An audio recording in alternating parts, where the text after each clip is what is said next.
Ya, muy bien. El objetivo de esta Doctor, clase, disculpe, doctor, disculpe, se va a grabar esta clase, se puede entrar a cualquier momento, ¿no? sí, doctorita. Ya, gracias. Ok, muy bien. Entonces, el objetivo de esta clase, todos han descargado ya su PDF, ¿no? Todos lo tienen. El objetivo es ver qué tipo de preguntas están ingresando a la residencia en los últimos tiempos. ¿Cómo se están preguntando? Entonces, la primera recomendación es, antes de leer el tema, digamos, de lupus o lesión renal aguda, en nuestros resúmenes está un principio, las preguntas que ingresaron, las preguntas similares que ingresaron. Entonces, eso es clave para ver cómo están preguntando. Una vez que yo estoy leyendo el libro de Harrison o el resumen, ¿ok? Y otra referencia bibliográfica, es hacer su flashcard en el Excel con sus compañeros de estudio, ¿ok? Perfecto. Ahora, digamos que ya yo estoy aburrido de Harrison, ya estoy, ya miren el mismo formato, pero quisiera buscar otra referencia bibliográfica. Entonces, ahí, como mis profesores me decían, yo mejor les voy a enseñar a pescar, a darte el pescado. Te voy a enseñar a cómo conseguirlo. Entonces, ustedes van a PubMed, todos deben estar registrados o algo así, y en PubMed yo quiero revisar un tema, ¿no? Puedo estudiar del libro de Cecil, de Farreras o cualquier otro manual, pero es mejor estudiar de autores que toda su vida han dedicado a ese tema. Entonces nos vamos a ir, permítanme, vamos a entrar acá. Ahora, también pueden crearse su logo en Norcid, o sea, digo, su usuario y su contraseña pueden registrarse en Norcid. En este caso voy a usar la mía.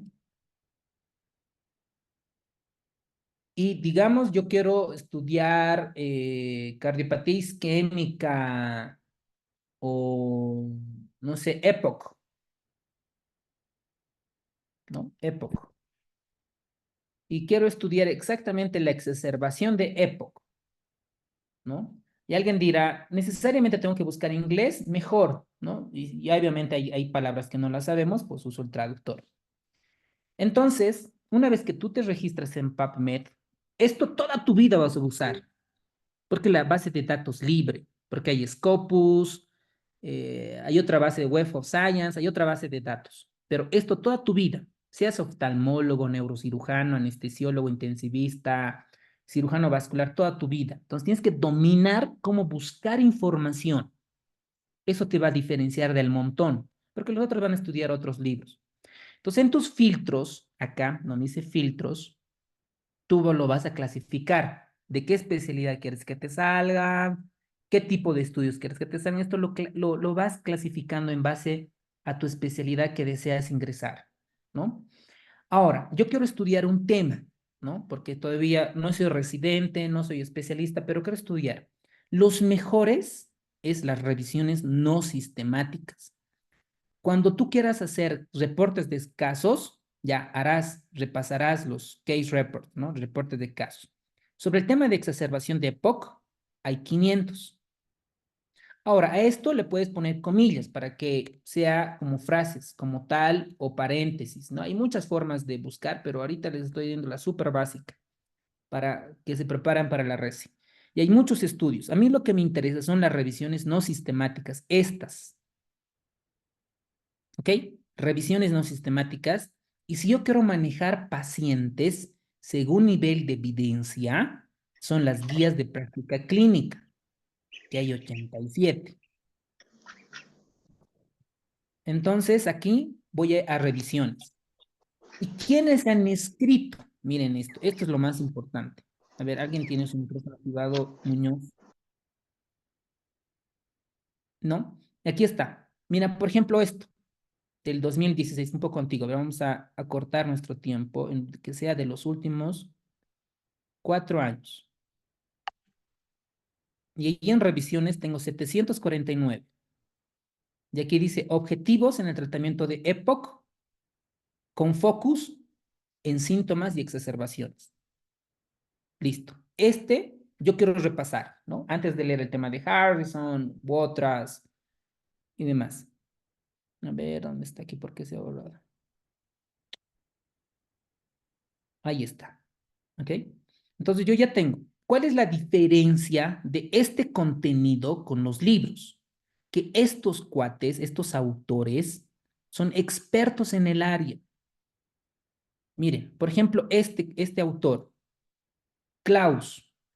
¿De dónde es este cuate? Bueno, ¿de dónde es este autor? Es del Departamento de Medicina, de Neumología y Cuidados Críticos, de la Universidad Medical Center de Gießen-Marburg. Esto es en Alemania, Marburg.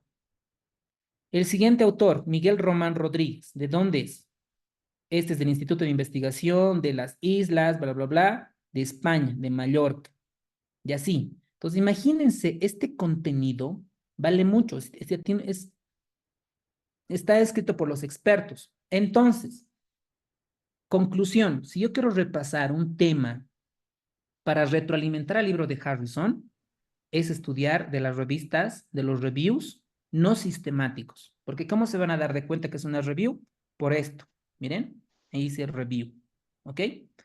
Y así puedo hacer lo mismo con otro artículo de revisiones en tratamientos, incluso este artículo lo puedo descargar, lo puedo llevar a SeamGPT y el SeamGPT lo puedes realizar que haga flashcard, que realice un resumen, que realice banco de preguntas, o sea, le puedes subir el PDF. ¿Ok? Eso con relación a la parte de repasar. Entonces, antes de repasar el tema, crear tu Excel en la nube o el Google Sheet, que es el nombre correcto, poner tu pregunta, respuesta y puedes añadir a tus compañeros de estudio, ¿no? Lo ideal es enviarles el correo que corresponde para comenzar a ver los conceptos que vas a creer que es difícil recordar para tu examen de febrero del 2025. ¿Ok? Entonces, una vez que yo ya sé cómo voy a estudiar, cuál es la mejor manera que se adecua de mí, y listo, a lanzarse, a comenzar a repasar, a adquirir conocimientos. Todas estas preguntas son preguntas similares del último examen. ¿Ok? ¿Cuál es la respuesta de esta pregunta? Pueden contestar en el chat. Dice, ¿cuáles son los criterios de diagnóstico de nefropatía diabética establecida? No se preocupen si no saben, tranquilos. Ahora el objetivo es, ¿qué tipo de preguntas están ingresando? Primero, es una pregunta de diagnóstico. Entonces, la primera conclusión que yo voy a sacar es que me debo de saber de todas las enfermedades el criterio diagnóstico. Criterio de diagnóstico. Yo tengo que memorizar los criterios de diagnóstico. Si hay un criterio de diagnóstico que es difícil de memorizar, como de fiebre reumática, de endocarditis, hago flashcard en Excel en la nube. ¿Ok? La única manera. Entonces, acá en el libro de Harrison nos habla un poco de los factores de riesgo, no nos da como generalmente una tabla de criterios de diagnóstico, pero nosotros vamos a ver que el diagnóstico de nefropatía diabética, sobre todo de la enfermedad renal diabética, suele ser un diagnóstico clínico, ¿ok? Primero, obviamente, el paciente tiene que tener diabetes mellitus, ¿no? El diagnóstico. Y para hacer el diagnóstico nosotros no necesitamos biopsia. Nosotros, sobre todo, hacemos biopsia cuando el paciente no necesita o no sabemos por qué está enfermo el riñón.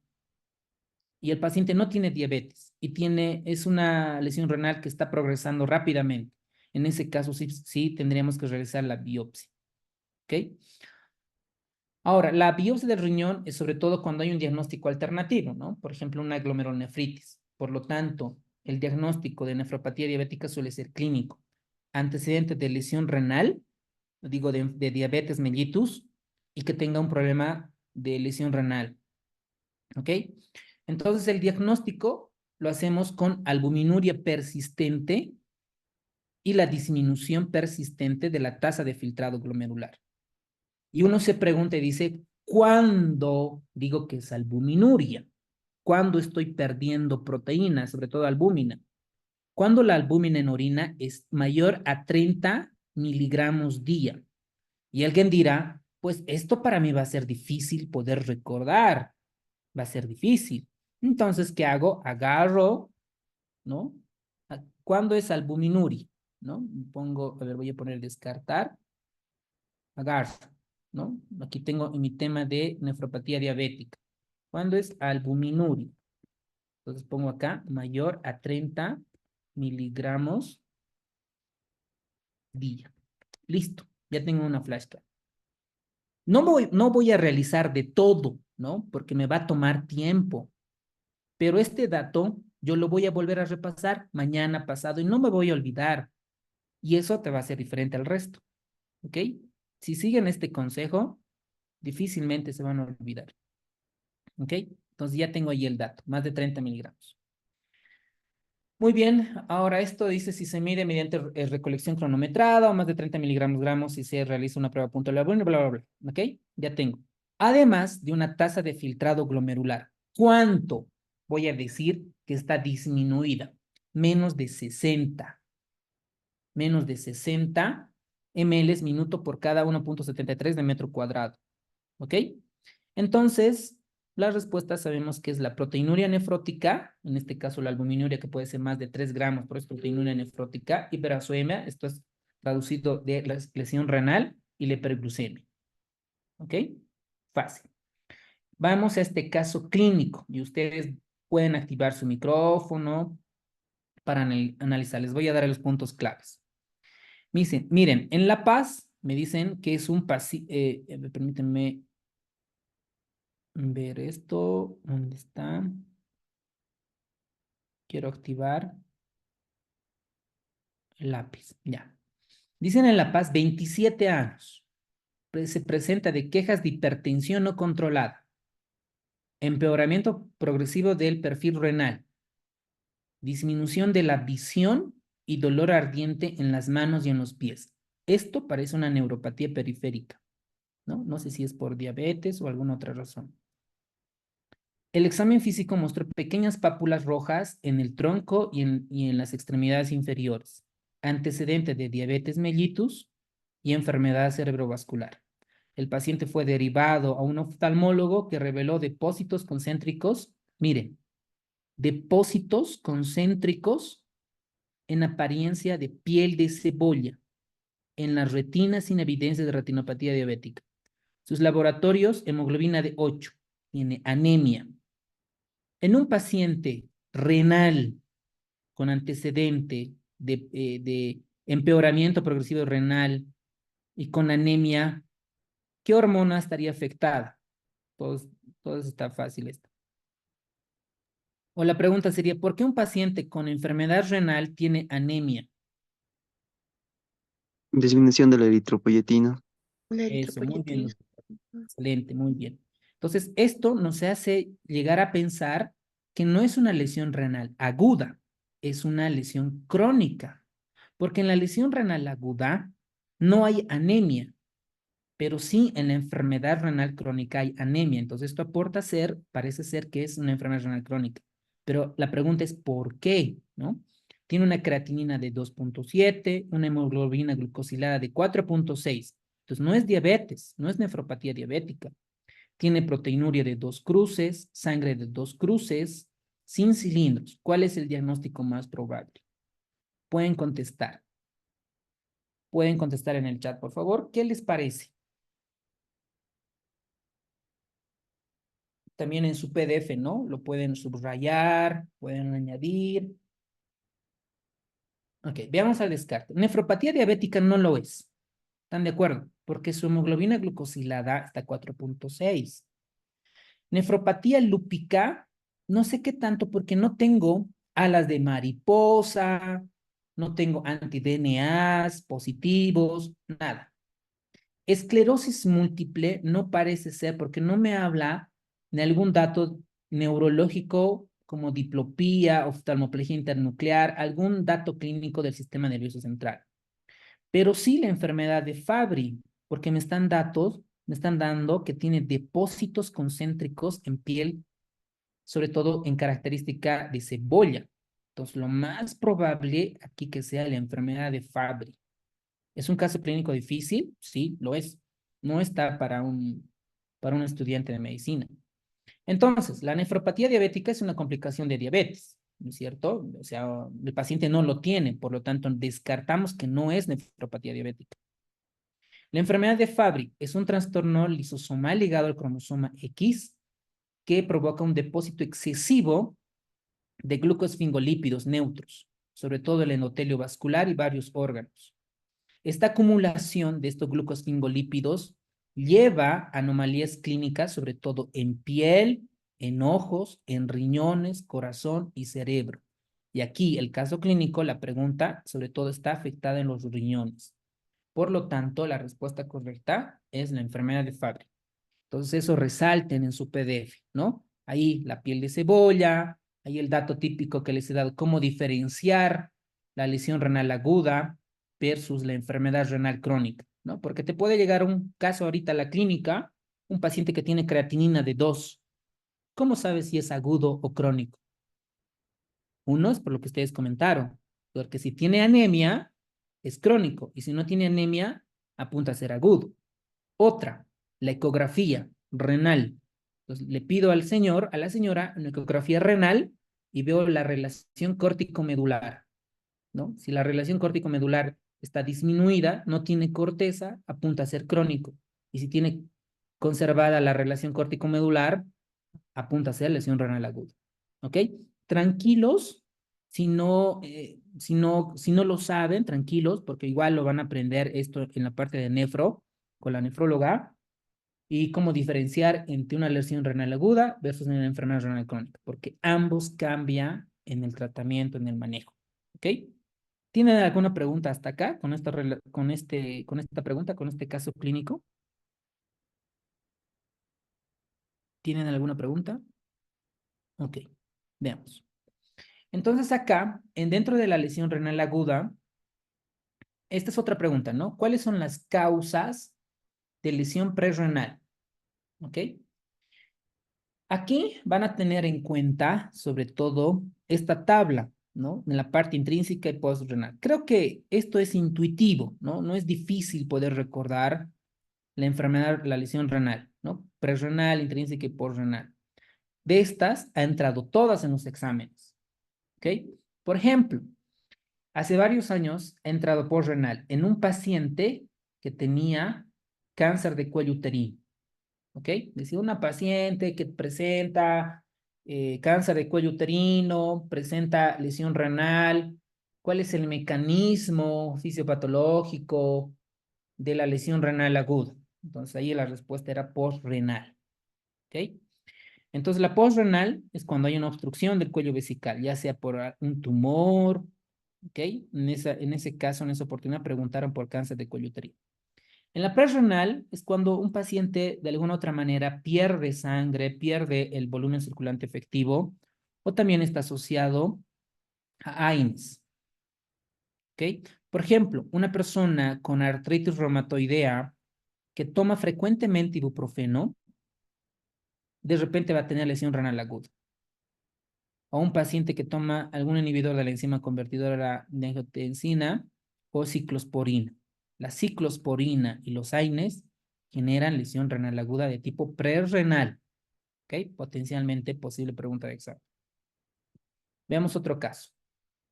Este es para ustedes también. En Cochabamba, un masculino de 16 años acude a urgencias por dolor abdominal. Ese es el motivo de consulta.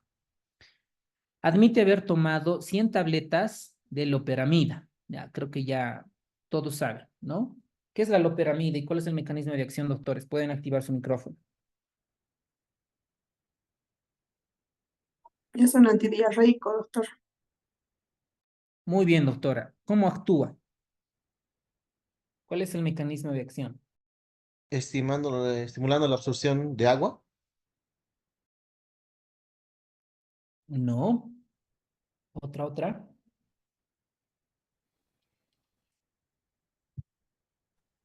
Doctor, inhibe la secreción de acetilcolina y prostaglandinas. Reduce el nivel de peritatismo. Eso, muy bien, doctores. Muy bien. Entonces, como mecanismo general, sabemos que es un antidiarreico. ¿Ok? Tomó hace 8 horas. ¿Ok? Para drogarse. Dice, sus signos vitales están dentro de límites normales. Niega cualquier ingestión. Su análisis de sangre revela creatinina de 3.4. Miren, 3.4. Potasio de 5.2, sodio de 146. ¿Cuál de los siguientes pasos está indicado en el manejo inicial? Líquidos intravenosos, lavado gástrico, monitorización cardíaca, carbón oral, fluidos intravenosos, control de diuresis, o líquidos intravenosos, control de producción de orina y control cardíaco. Entonces, aquí claramente el paciente viene con dolor abdominal y con intoxicación por loperamida. ¿No es cierto? Y lo que debemos recordar es que la loperamida tiene una alta unión a proteínas, por lo que es probable que se elimine mediante diálisis, ¿no? No es fácil que se pueda eliminar mediante la hemodiálisis. Y en ese tipo de pacientes, la monitorización cardíaca es importante porque la loperamida genera toxicidad cardíaca. Y cuando hay toxicidad cardíaca, puede generar arritmias. Por eso el nivel del potasio es importante para prevenir las arritmias. Y la prueba de líquidos, darle líquidos, pues es razonable porque ya que no se ha determinado si la lesión renal es prerrenal o renal. ¿Qué quiere decir? Si es prerrenal, se va a beneficiar de líquidos. Si es renal, no tanto. Sobre todo lo vamos a congestionar nada más. Y se debe controlar la producción de orina. Por lo tanto, le vamos a dar líquidos intravenosos, control de la diuresis horaria y control cardíaco, sobre todo para prevenir las arritmias cardíacas. ¿Ok? Vamos a la pregunta 23. Pregunta fácil. ¿Cuáles son los factores para el desarrollo de anemia en la enfermedad renal crónica? ¿Cuál es la opción? Está fácil esta pregunta. Es B. una pregunta B. de... B. Muy bien. B. Ok. B. Muy bien, doctores.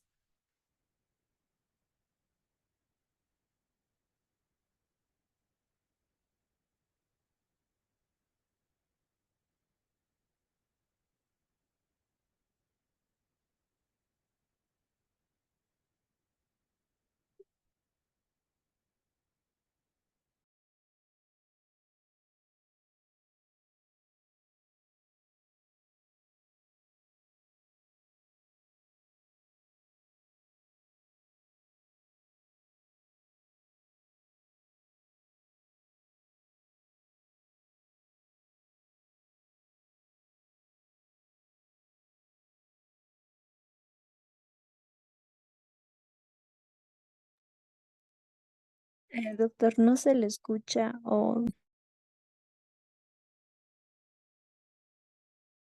Ya, doctora. No se preocupe, estaba enviando un mensaje al ingeniero que me envíe de una vez los links de la aplicación de SEAM y ya. Perfecto. Ah, a ver, un paciente, lo que estábamos comentando, ¿no? Un paciente, para diferenciar si es una lesión renal aguda versus una enfermedad renal crónica, uno es ver la variable si tiene anemia. Un paciente con enfermedad renal crónica desarrolla anemia principalmente por la eritropoyetina. ¿Por qué? Porque los riñones producen la eritropoyetina, ¿ok? Las células intersticiales y otro tipo de células. Pero no es el único mecanismo, porque los glóbulos rojos, ¿cuántos días viven? 120 días. 121 días. 120. 120. Excelente, ¿no? Porque viven 120 días. En los pacientes con enfermedad renal crónica, viven 50 días, 60 días. Entonces también es otra causa, porque los glóbulos rojos no viven los 120 días. Existen los pacientes con enfermedad renal crónica, tienen diátesis hemorrágica, pierden sangre por el colon. Existe ferropenia, porque hay una deficiente absorción de hierro, no absorben bien. Además, existe el hiperparatiroidismo y este hiperparatiroidismo genera fibrosis, cicatriz en la médula ósea. Y en la médula ósea sabemos que ahí están la unidad formadora de colonias de eritrocitos. Existe inflamación crónica. La hepcidina está aumentada. Hay deficiencia de ácido fólico, vitamina B12, hemoglobinopatía y otras enfermedades. Entonces, todas estas son causas de anemia en un paciente con enfermedad renal crónica. Pero para el examen, la principal causa es la eritropoyetina. Eso no se pueden olvidar. Si creen que va a ser difícil recordar, ¿qué tienen que hacer?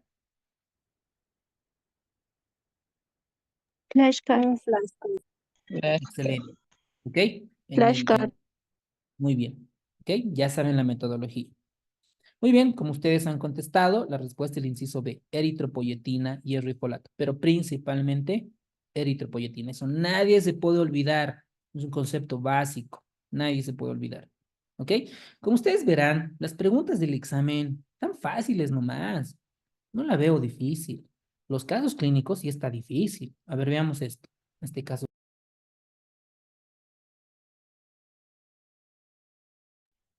En Santa Cruz, ¿no? Una paciente de 65 años de edad se presenta de queja de fatiga. Miren, siempre es importante el motivo de consulta. Fatiga y disnea de esfuerzo. Sus antecedentes es para enfermedad renal crónica. Tiene enfermedad renal crónica en etapa 2 y tiene diabetes mellitus. Su evaluación de laboratorio muestra una hemoglobina de 8.5. Igual, no es cabe esperarse, es normal esperarse con enfermedad renal crónico tenga anemia. Tiene un volumen corpuscular medio de 70 centilitros, su ferritina es de 1000, su saturación de transferrina es al 8% y su tasa de filtrado glomerular es de 60. ¿Cuál es el siguiente manejo? Bonita pregunta. Excelente. Y este tipo de preguntas difíciles casi no ingresan al examen de la RESI, ¿no? Sus preguntas están nomás relativamente fáciles. Entonces, pero acá ya me están mostrando un laboratorio que se denomina cinética de hierro. Con la cinética de hierro voy a pensar qué tipo de tratamiento le voy a dejar para ese tipo de anemia. Si le voy a dar hierro, ¿no? Le voy a dar sangre, le voy a tomar una biopsia, le voy a dar eritropoyetina, voy a hacer endoscopías superiores o inferiores para ver si no está perdiendo sangre por algún lado. ¿Cómo voy a ver? Y este tema es parte de anemia y el hematólogo les va a explicar cómo es la cinética de hierro. Miren, esto es lo que tienen que aprender. Para un paciente con ferropenia se valora estas variables, ¿no? Los depósitos de hierro, el hierro depositado en la médula ósea, la ferritina sérica, esto tengo que saber el valor normal. Tengo que recordar la capacidad total de fijación al hierro, que es esta variable, la capacidad de fijación al hierro. Además, debo de recordar el hierro sérico, que es este valor, la saturación, los hidroblastos en la médula ósea, la protoporfirina eritrocítica y la morfología de los eritrocitos. Estos valores debo de recordar. Sé que es un caso clínico difícil o cualquier pregunta que me realicen de la cinética de hierro va a ser difícil. ¿Ok? Entonces, tenemos que recordar acá los niveles de ferritina sérica. Miren, ¿cuánto tiene nuestro paciente? Tiene 1000 nanogramos ml de ferritina sérica. Y la saturación de la transferrina es del 8%. Yo debo recordar cuánto es la saturación, del 30 al 50%. Mi paciente solo tiene 8%. ¿Ok? Es decir, su saturación de hierro está muy disminuida.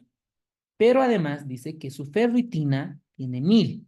Veamos nuestros valores de ferritina séricas. Acá nos refiere de 50 a 200.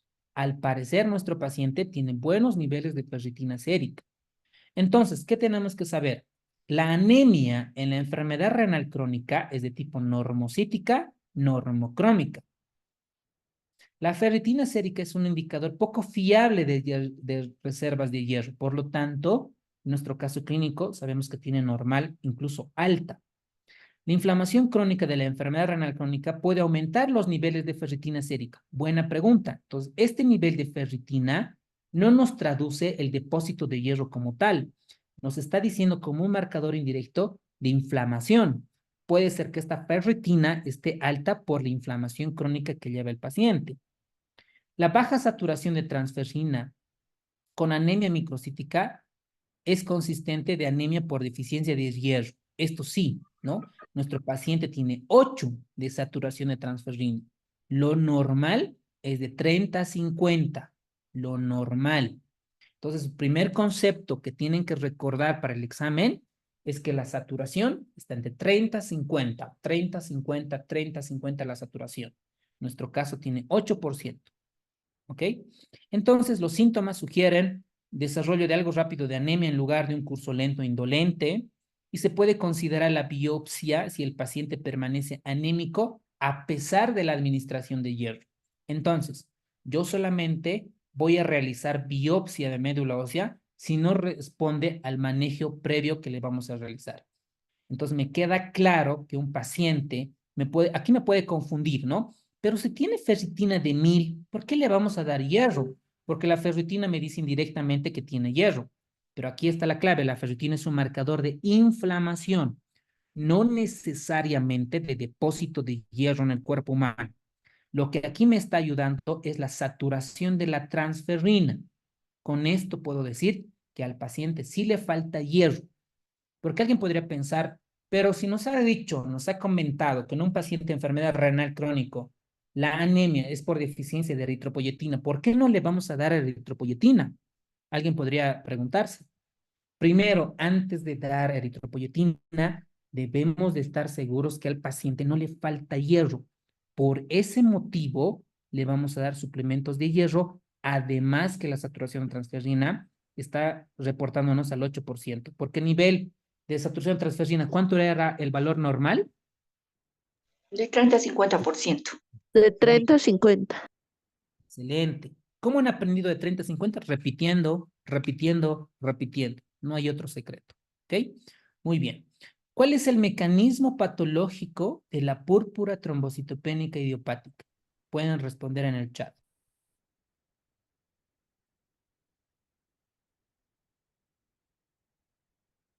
Des- des- ah,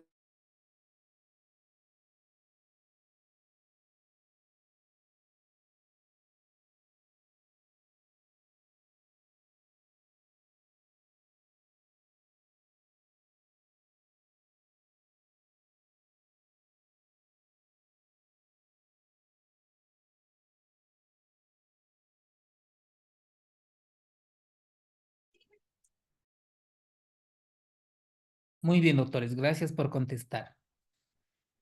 Aquí nos están preguntando el mecanismo fisiopatológico.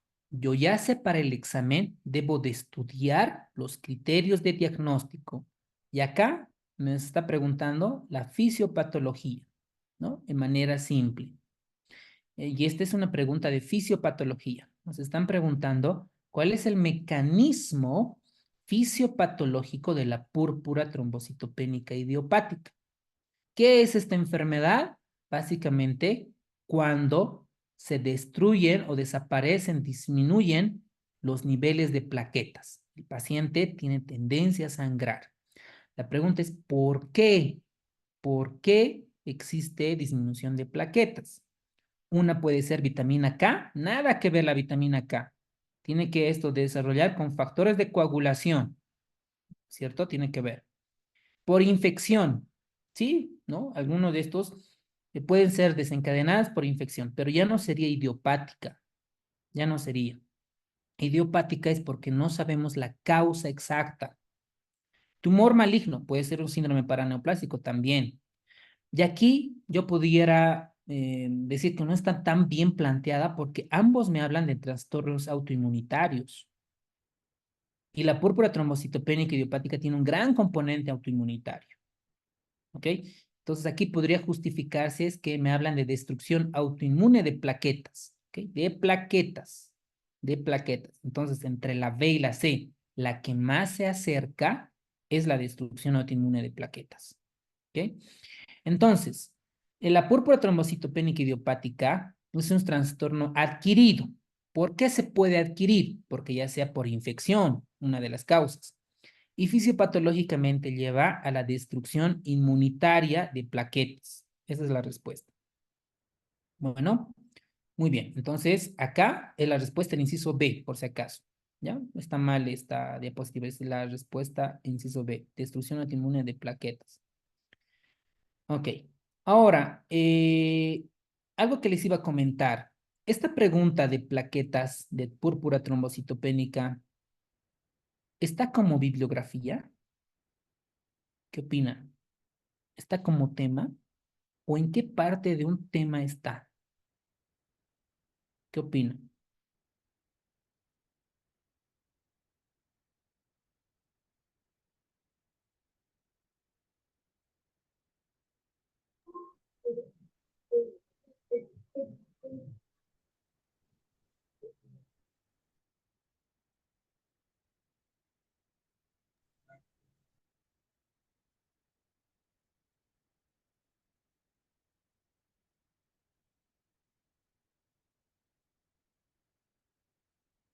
No está.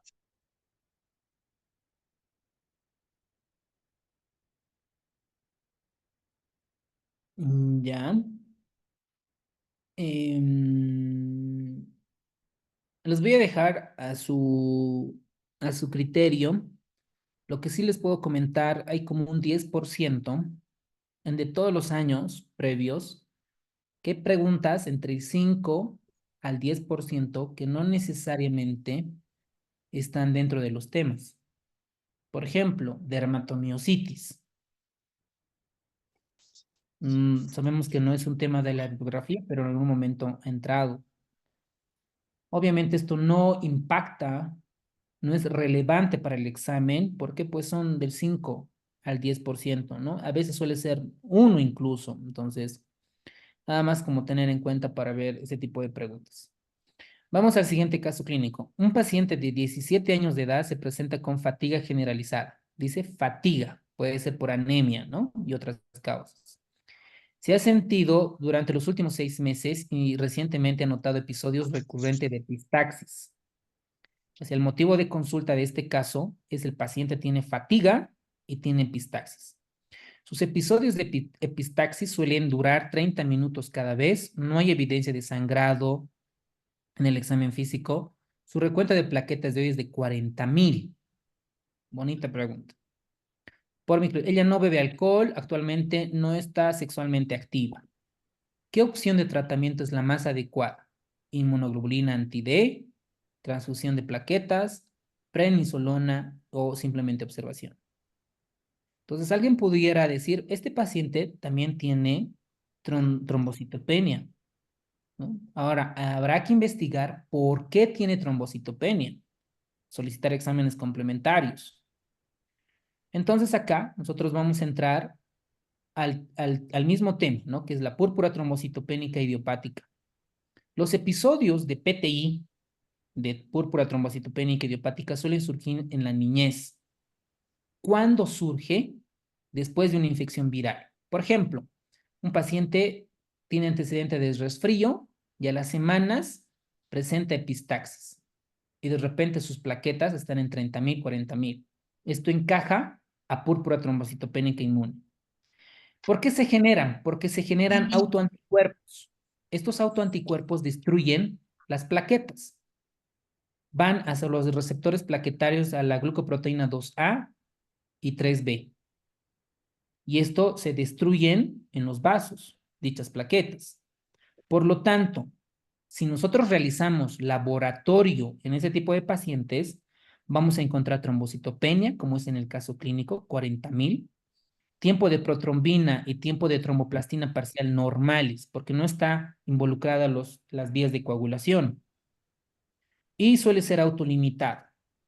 Pero los corticoides se usan típicamente como tratamiento inicial.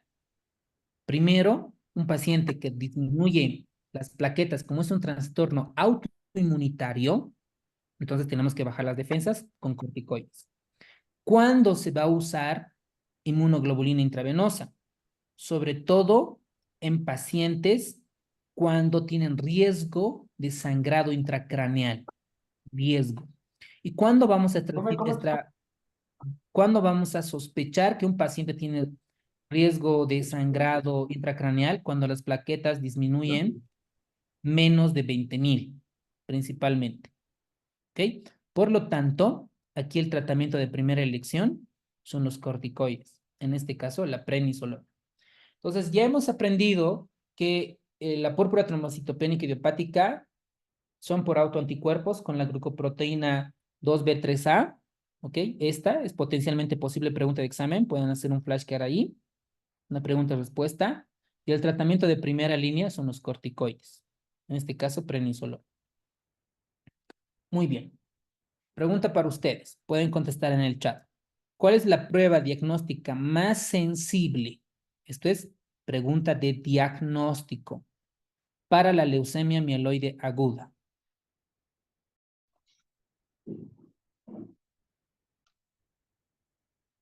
Dani,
Muy bien, doctores. Gracias por contestar. Miren, esta prueba, bueno, esta pregunta, nos vamos a ir a repasar los criterios de diagnóstico. ¿Qué es sensibilidad? ¿Qué es especificidad? ¿Qué es el valor predictivo positivo? ¿Qué es el valor predictivo negativo? ¿Qué son los likelihood ratio positivo? Lo mismo, las razones de verosimilitud negativos. Para ustedes, ¿qué es la sensibilidad y qué es la especificidad? Pueden activar su micrófono.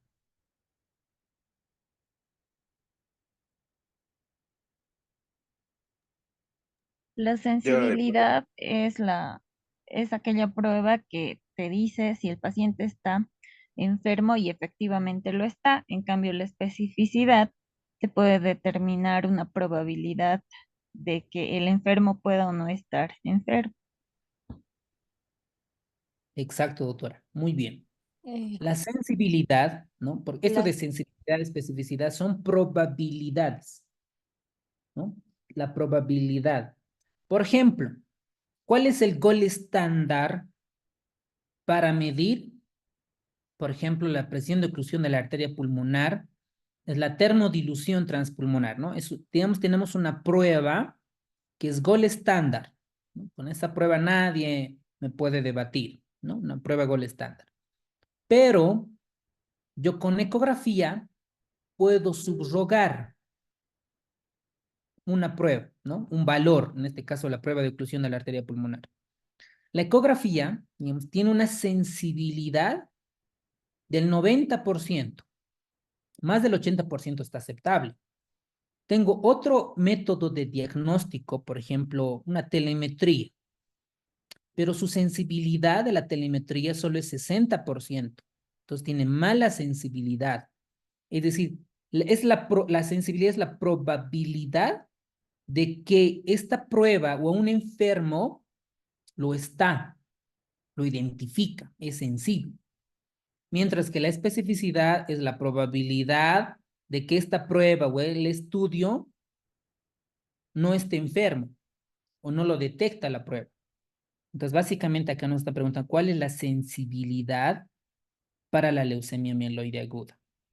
Y acá vamos a tener varios, ¿no? Varios estudios. Y dentro de ellas, la más sensible, pues es el aspirado y la biopsia de la médula ósea. Porque con esta voy a comenzar a ver la morfología, la citogenética, la citometría de flujo y los análisis moleculares para mutaciones. Por lo tanto, la respuesta es el inciso B. ¿Ok? Es la prueba más sensible. ¿Por qué? Porque la velocidad de eritrosedimentación, la sedimentación, pues puede estar en otras enfermedades altas o disminuidas. La bioquímica sanguínea es lo mismo. La citometría de flujo pudiera ser, pero para realizar la citometría de flujo necesito un aspirado y biopsia de médula ósea. ¿Ok? Entonces, esa es la respuesta. Muy bien, doctores.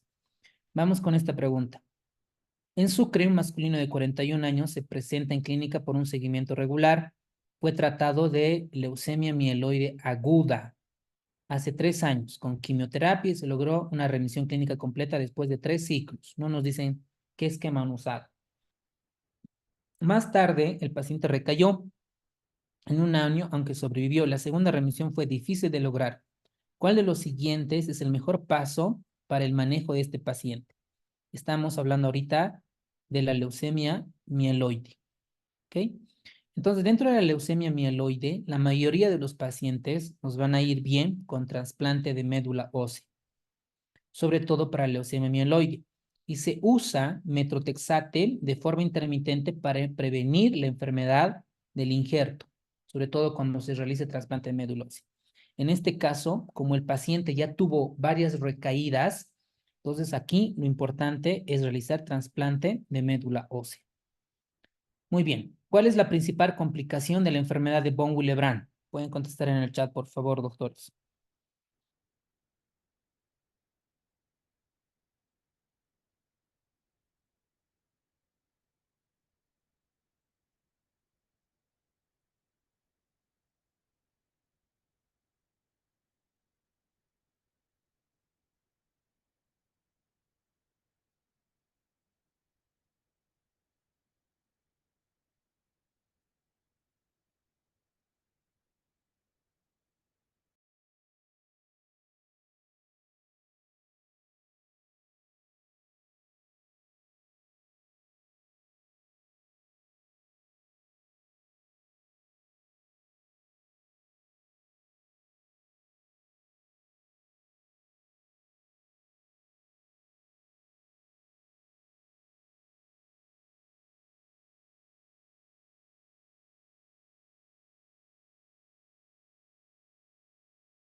Muy bien. La enfermedad de von Willebrand es una enfermedad adquirida debido a la pérdida de multímeros de alto peso molecular.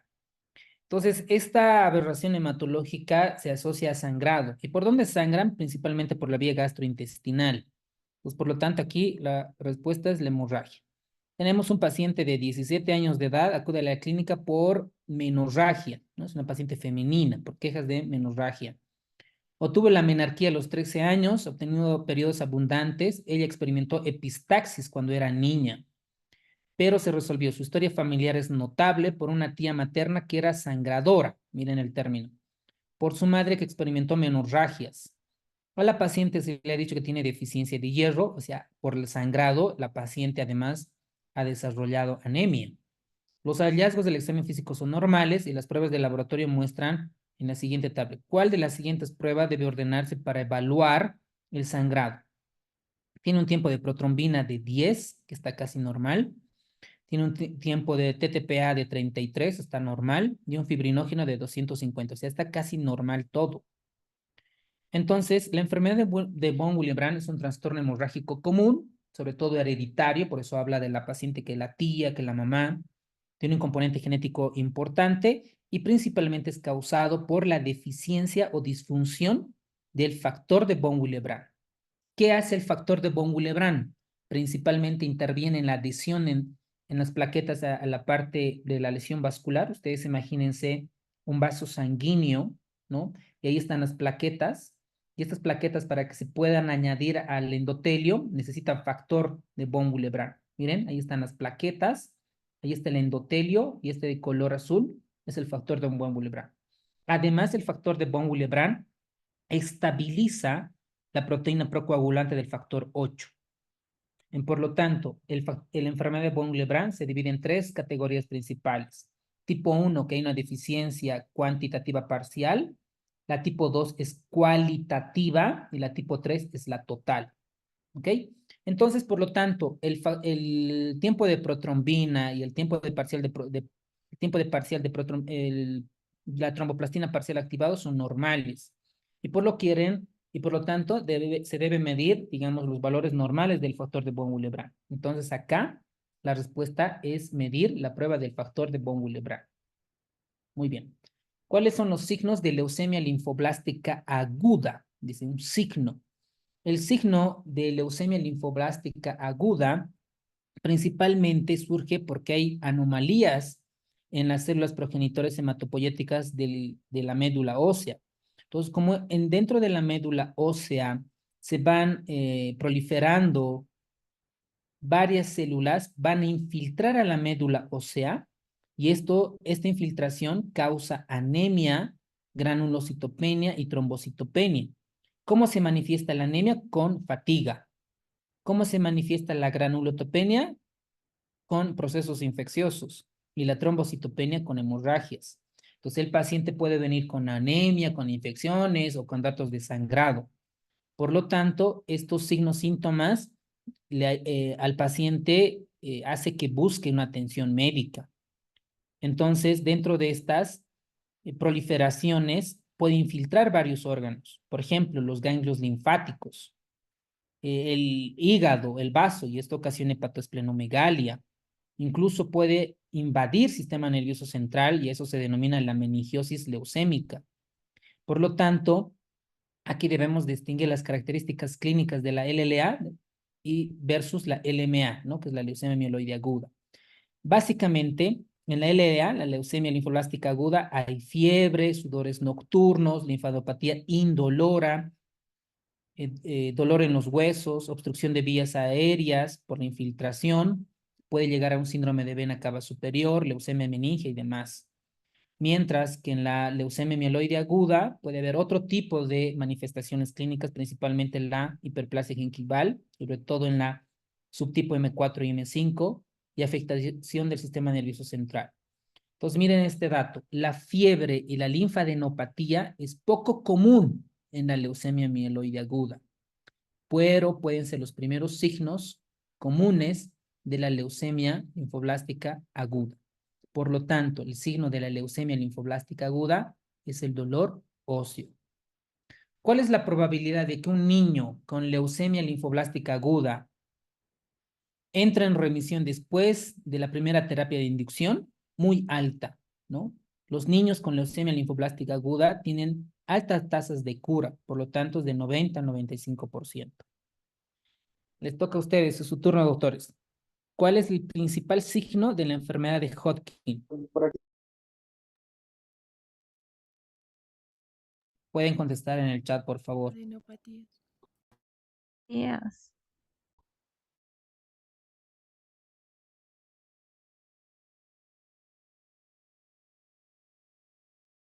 Muy bien, excelente. Entonces, el más del 50 de los pacientes con linfoma de Hodgkin clásico van a tener adenopatías mediastínicas. Incluso esto puede ser la primera manifestación. Entonces, linfoma de Hodgkin clásico, clínicamente el 50% tienen adenopatías mediastínicas. Muy bien. ¿Cuál es el tratamiento de primera línea para la artritis reumatoide? Fácil pregunta. ¿Cuál será? El D, ay, el E. el E.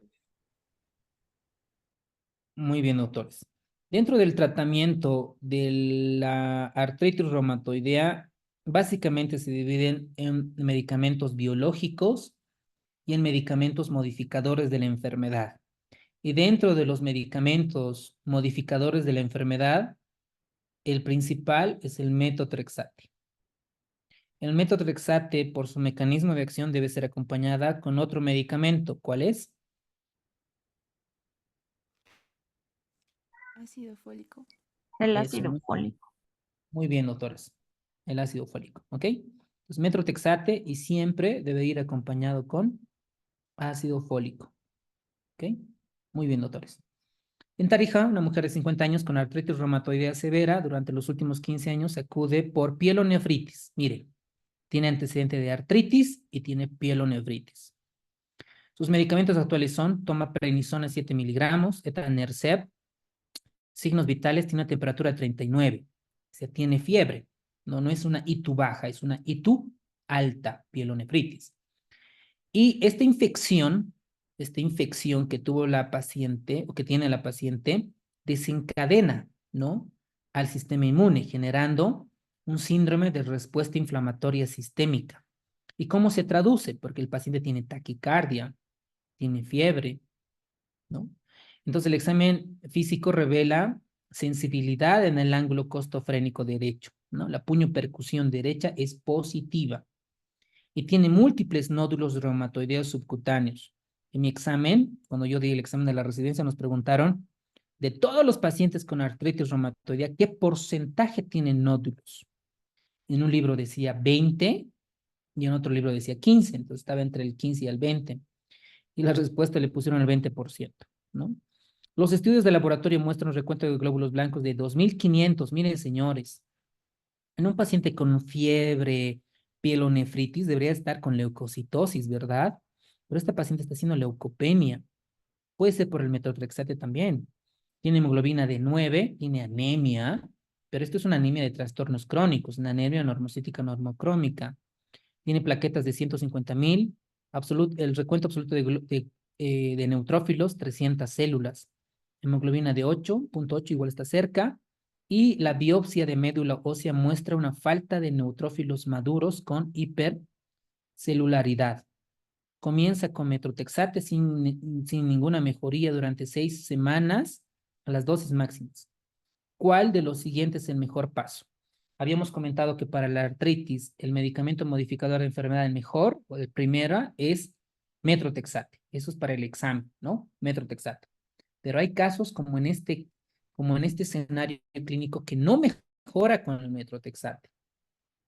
Y por lo tanto, ¿qué vamos a dar? ¿Qué le vamos a dar de tratamiento? ¿Qué opinan? Le vamos a dar factor estimulante de colonias de granulocitos, un rituximab, etanercept, o continuar con el tratamiento y aumentar las dosis de la prednisolona.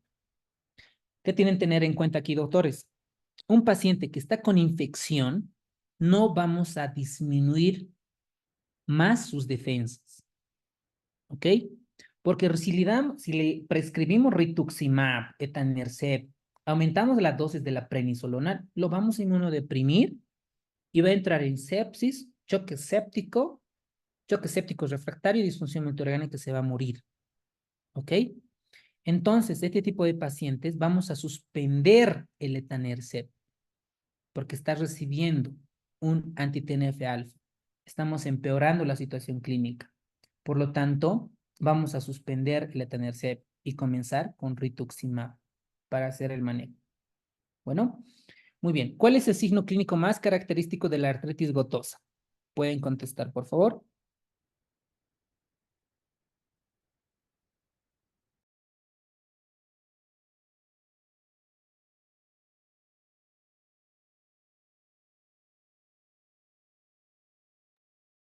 Muy bien, doctores. El paciente con artritis gotosa, ¿por qué acude a un médico?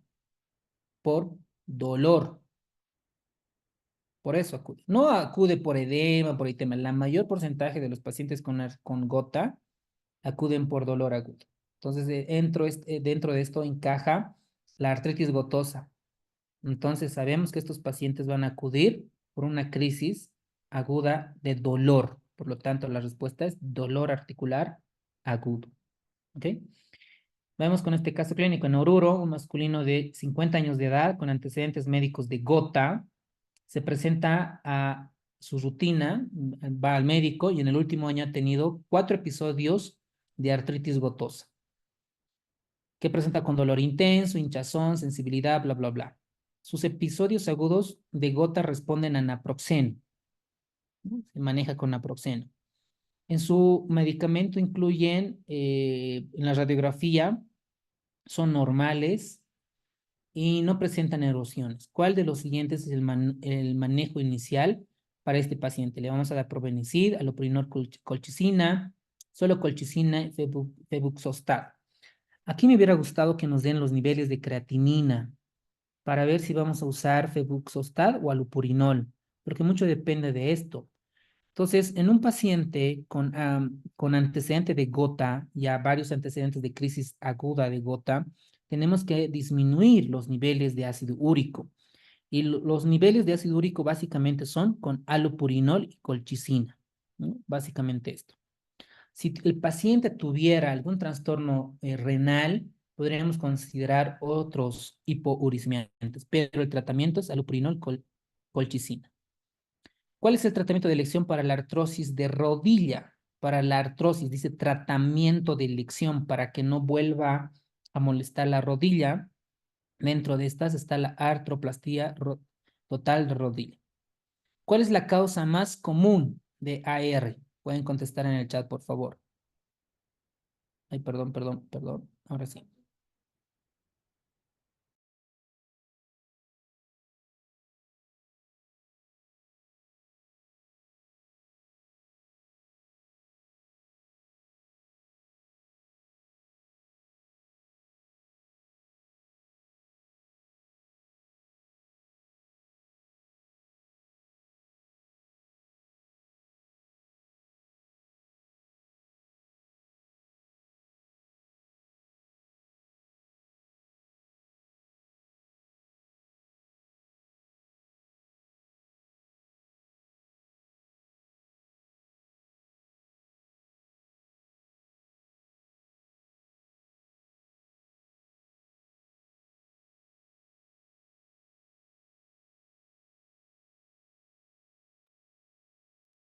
Muy bien, doctores, gracias por contestar.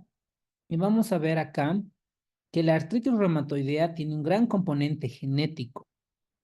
El patrón de herencia se encuentra entre 40 al 50%. Por lo tanto, aquí la respuesta es el inciso E. ¿Ok? Porque miren, 40 al 50, la mitad de la causa de AR es la herencia, 40 al 50%. Yo sé que esto me voy a olvidar, entonces tengo que hacer flashcards. ¿Ok? Muy bien, veamos este caso clínico. En Potosí, un paciente de 65 años de edad acude a urgencias por fiebre. Miren, fiebre. Dificultad para respirar, tos productiva de hace 3 días. Dentro de sus antecedentes, presenta diabetes mellitus, hipertensión, hipotiroidismo y artritis. Los medicamentos que toma: lisinopril para la hipertensión, levotiroxina para el hipotiroidismo, metformina para la diabetes, metrotexat y tocilizumab para la artritis reumatoidea. En emergencia, sus signos vitales es de 38.3, está con febrícula, ya fiebre, 112 de cardíaca, presión arterial de 138/98, satura 96, bien. Parece ser un resfrío, ¿no? Una infección respiratoria de vías respiratorias altas, ¿no? Porque tiene fiebre, dificultad para respirar, tos productiva. No, incluso parece una neumonía, ¿no? Habría que escuchar los pulmones o auscultar para ver si tiene neumonía. Si tiene estertores, ya, lo más probable. Pero está saturando bien, 96%. Glóbulos blancos de 15.000, hay buena respuesta inmunológica. Tiene hemoglobina de 14, no hay anemia. Plaquetas de 210.000. Función hepática, función renal, normal. Proteína C reactiva, 38.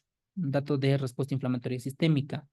La radiografía de tórax revela, ahí está, miren señores, revela infiltrado, lóbulo inferior derecho. Entonces este paciente tiene una neumonía por un paciente con artritis. Entonces no es cualquier neumonía, porque es una paciente inmunosuprimida. Y aquí nos dice, ¿qué vamos a hacer con los medicamentos FAME? ¿Qué son los medicamentos FAME? Modificadores de la enfermedad. Fármacos modificadores de la enfermedad. ¿Qué vamos a hacer? Sobre todo nos están preguntando, ¿qué vamos a hacer, señores, con el metrotexate y el tocilizumab? ¿Qué harían ustedes, doctores? Pueden activar su micrófono.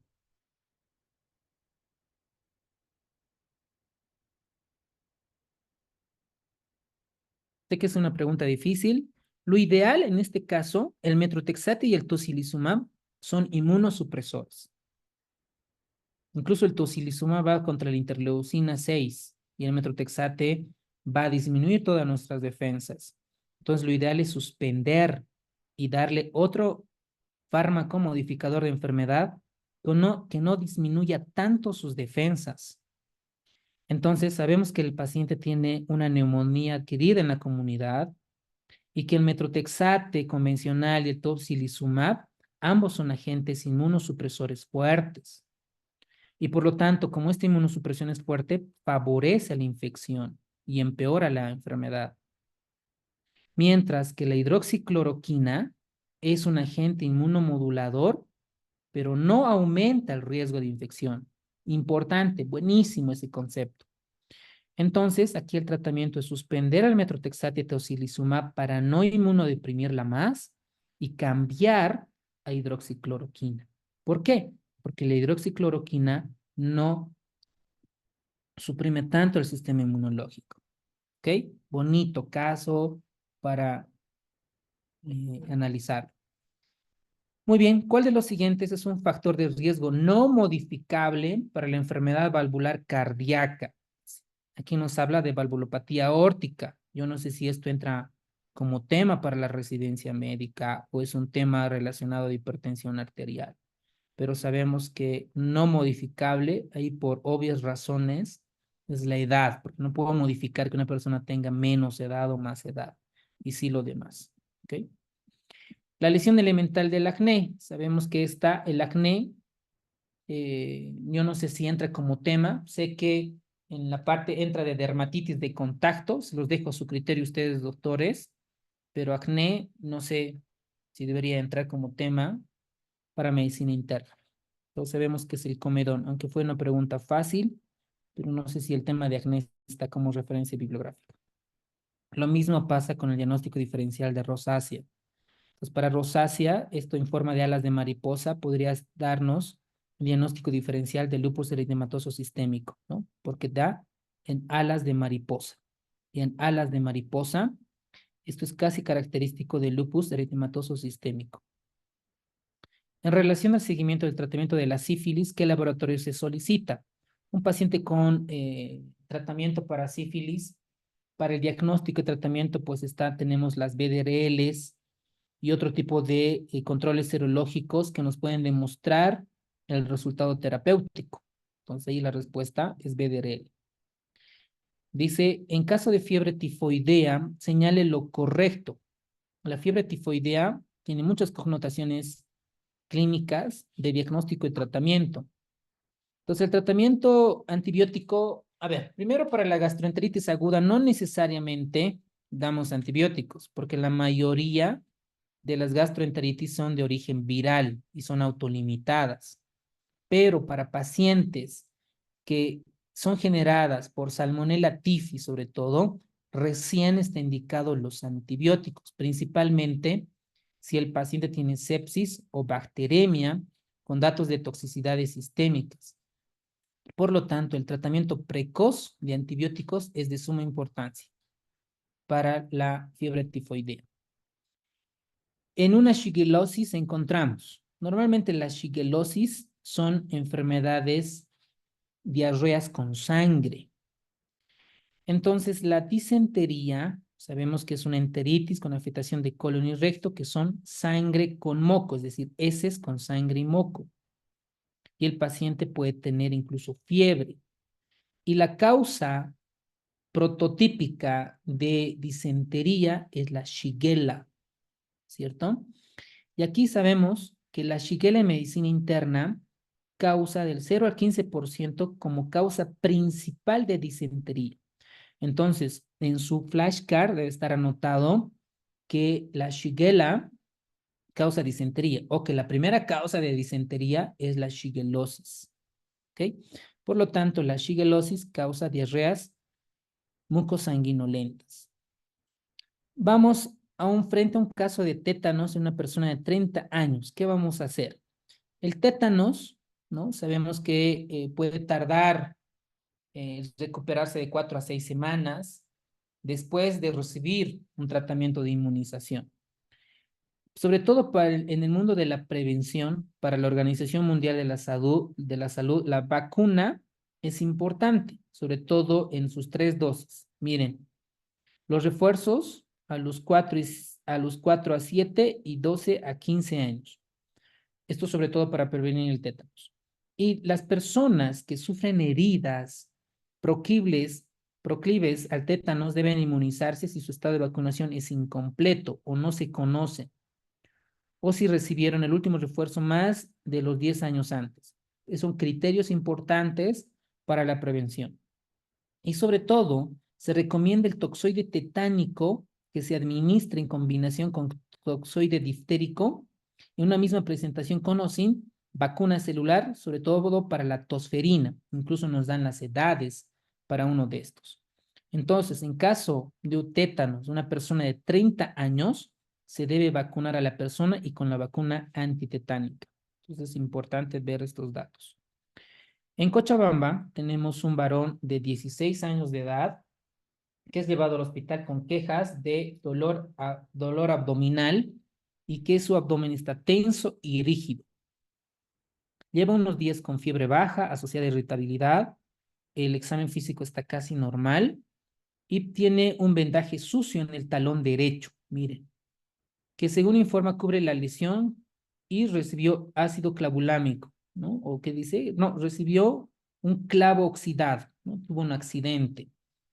Durante el examen de su garganta y con espátula se ve una faringe posterior y que cuando se realiza la maniobra al apretar los dientes va hacia, no hay una línea, no hay una simetría.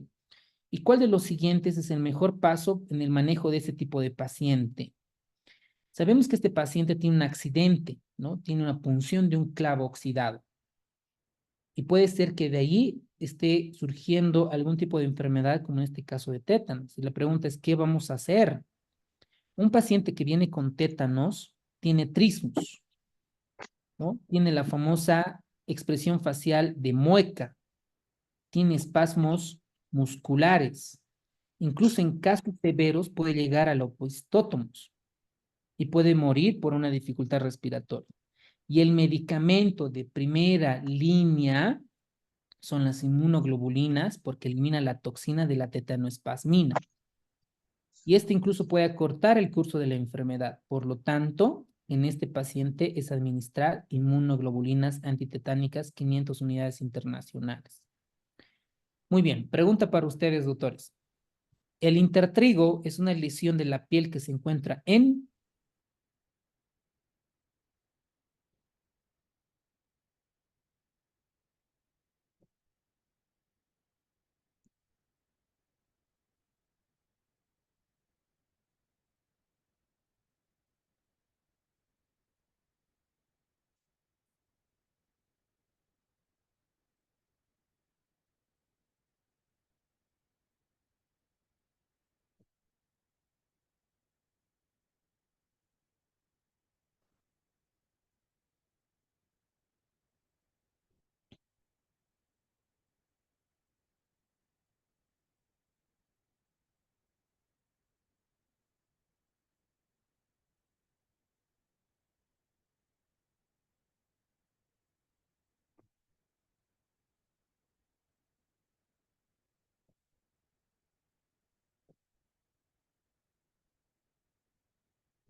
Excelente, doctores.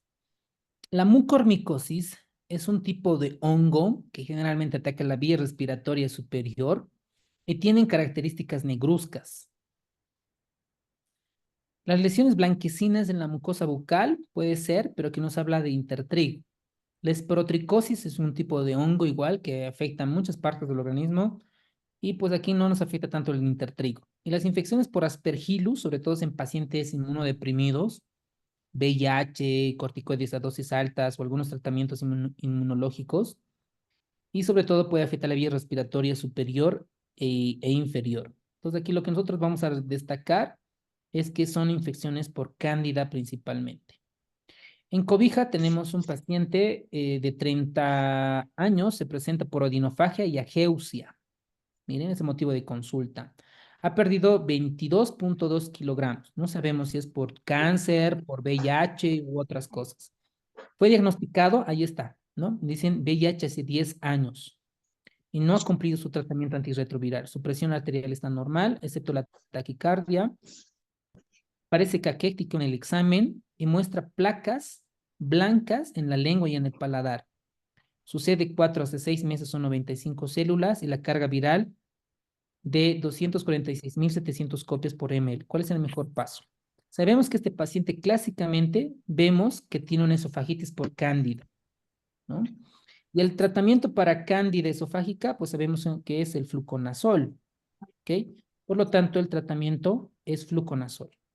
¿Bien?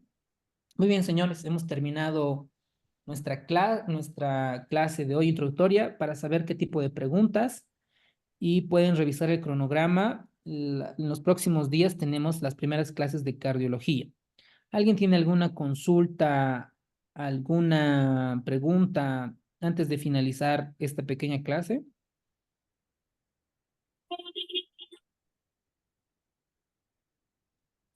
Doctor, una consulta. Las páginas de Flashcard SEAM y esta del SEAM GPT,